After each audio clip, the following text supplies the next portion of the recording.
Today I want to talk to you guys about one of the coolest concept cars that was never sent to production, unfortunately. Throughout the years and every year, concept cars are introduced with crazy designs and stuff that you know will never make it to production if the car ever does go to production.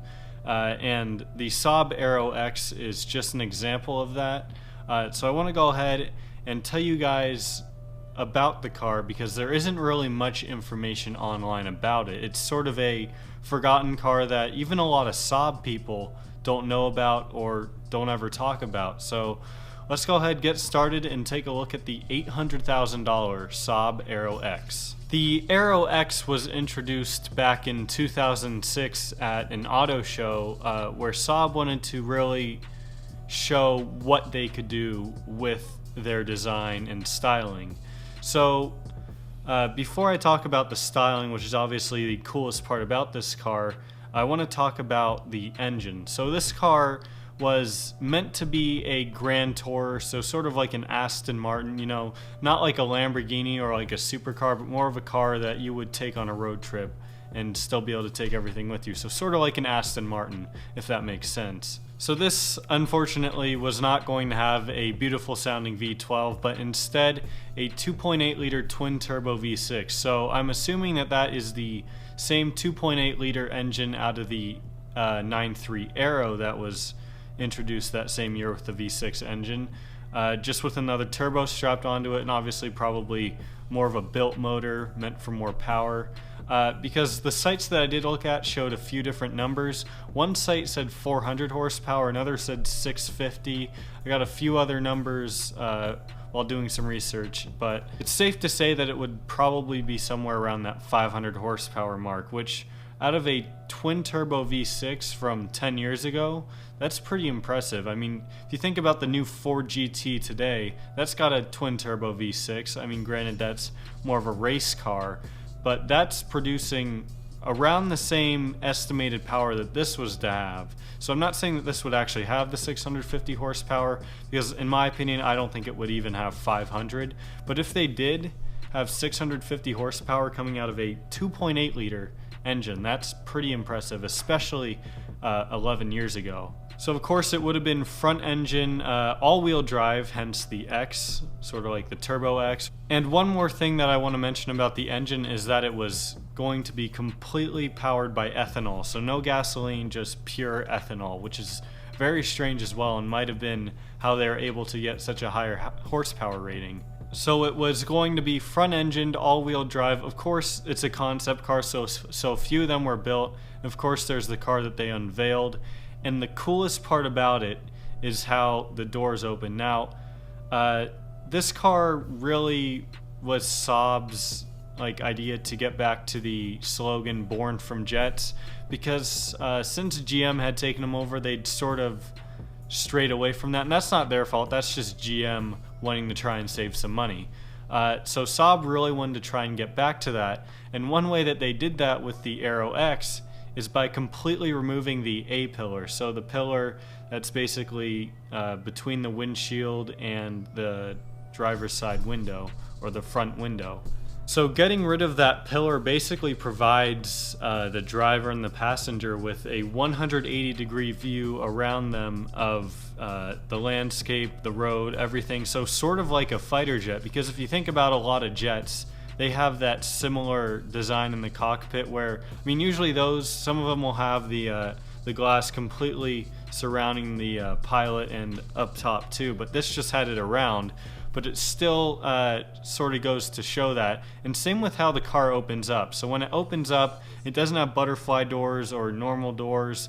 It's almost like half of the car, it's almost like it's a transformer in a way, because the entire top half of the car just sort of lifts up and folds over, so that way the passenger and the driver can get out. So I think that's sort of going back to the Born from Jets thing, because that's sort of how airplanes or fighter jets open as well. And one more thing that I want to mention about the engine is that it was going to be completely powered by ethanol. So no gasoline, just pure ethanol, which is very strange as well, and might have been how they were able to get such a higher horsepower rating. So outside of that super cool feature with the door and windshield and whatever, that whole contraption just lifting up, you can also see some traditional Saab styling, I guess you could say traditional, with the same logo in the front, obviously, with the what looks like airplane wings with the Saab written in the middle, and you've also got the two smaller grills by the headlights, which is sort of like the 9.5 of that time period, but you can still see the three sort of grills there. It also has massive, probably 21, 22-inch wheels that look very similar to Tesla wheels. I think they look a lot like the Tesla wheels of today. Now, the back of this car, it is shaped a lot like a GT car, so it's sort of got a hatch. I want to say not like an Aston Martin, but how Corvettes have that hatch that opens up and then you can put all the cargo and luggage down in there. So it has that hatch that opens up, so you've got a ton of storage space in there. The taillight design, I'm not sure if I'm a fan of that, although I do love how simplistic the back of the car looks with just that one band of taillights going across and then just the Aero X written there. And then of course the center exiting exhausts, which look very similar to like an Aventador exhaust in its shape. So I'm a bit confused as to what transmission this car was supposed to come with. One site said a 7-speed manual, one site said automatic, another said manual with paddle shifters, so I'm not really sure. It might have been an either or just manual or just automatic with paddle shifters, sort of like a modern day supercar, although I highly doubt it would have a dual clutch transmission. I just highly doubt that. Looking at a few pictures that I could see of the inside, it's a pretty simplistic interior. It looks like you've got your one big speedometer gauge and a couple other gauges in the center of the car where you'd see like your radio, and then I don't even know if it has a radio. It doesn't really look like it. It looks like it has a lot of blank space in the center console and up on the by those three gauges, so that's probably where the radio and climate control would go, because again, this is just a concept car. It looks extremely sporty though from the inside. It's got sporty seats in it.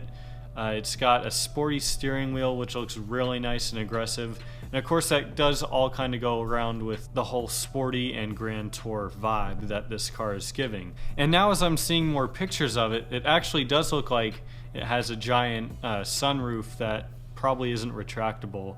But so it is kind of like a fighter jet then, where it does have the glass up above your head as well. I also did read on one site that it was supposed to have like a 3D holographic display or something like that. I'm not entirely sure how accurate that is. I think I've found a couple pictures of at least Photoshop versions of what that's supposed to look like, and it looks pretty freaking sweet. So that obviously goes along with the typical concept car oohs and ahs that you're not going to see if it does make it to production, but I do still think it's a really cool touch that Saab implemented there, even if it's not something that they plan on actually producing. But yeah, I definitely think that this is one badass looking concept car. I'm not sure if it would ever be produced, how many they would have made. I assume it would be very, very limited, probably no more than a couple hundred or 500 at the most. And I'm sure they would have had a lot of problems with regulations, and not necessarily emissions, but just regulations from different countries, especially the US, to even sell the car here legally. So yeah, I definitely think that this is a beautiful car. It really shows the Born from Jets. It really brings that slogan back and really puts it to work in the car, if that makes sense. And I really do like how they tried to do that, even though it didn't go into production. I do think that this is one super cool machine. Again, 2.8 liter twin turbo V6 running on pure ethanol, so super cool.